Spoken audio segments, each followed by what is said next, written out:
अपहर अपहर अपहर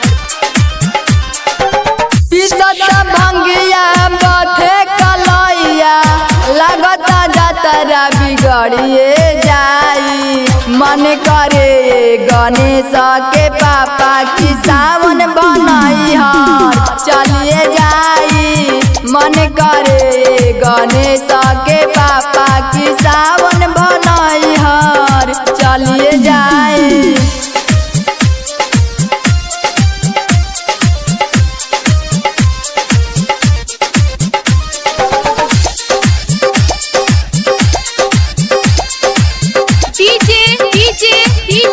अमीर अमीर अमीर अपहर अपहर अपहर अपहर रिम झिम बरसे बरसा के पानी होला बड़ा परेशानी जी।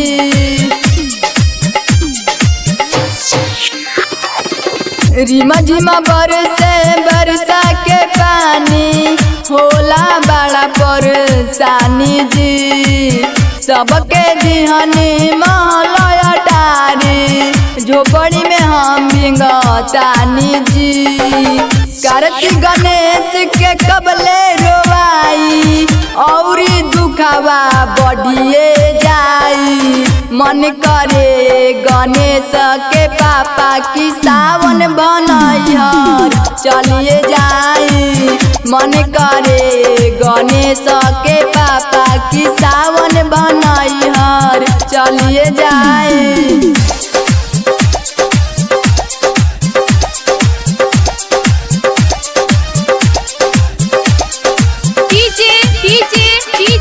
अमीर अमीर अमीर अपहर अपहर अपहर अपहर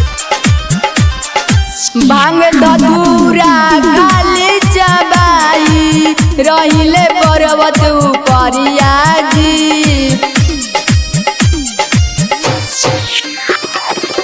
भांग धतूरा खाली चबाई रहिले पर्वत उपरिया जी। सच कहेले सोनाधार सागर बिटुआई दुआरिया जी। सेहत बनल रही खाई मलैया न तो दासा बिगड़िए जाई। मन करे गणेश के पापा की सावन बनाई हर चलिए जाई। मन करे गणेश के पापा की सावन बनाई हर चलिए जाई।